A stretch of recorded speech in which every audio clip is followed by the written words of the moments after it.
Maharashtra today 24 news सत्य परिस्थितीचा सविस्तर आढावा।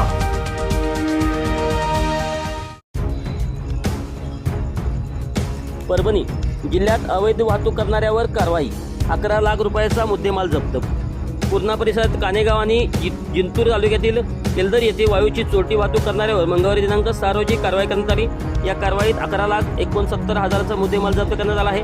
पूर्णा तालुक्यातील कानेगाव परिसरातील पूर्णा नदी पात्रात केलेल्या कारवाईत एक ट्रॅक्टर रेती काढण्यासाठी वापरण्यात येणाऱ्या केन्या व 3 ब्रास वायू असा 4,09,000चा मुद्देमाल जप्त करण्यात आला।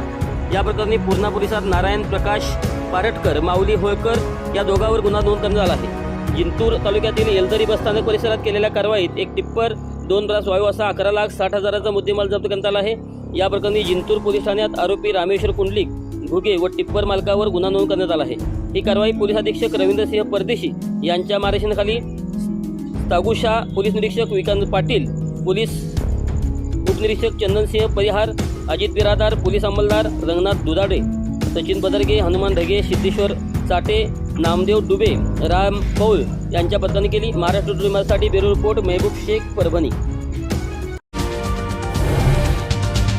आजच महाराष्ट्र टुडे 24 न्यूजला सबस्क्राईब करा आणि सत्य परिस्थितीचा सविस्तर आढावा पहा।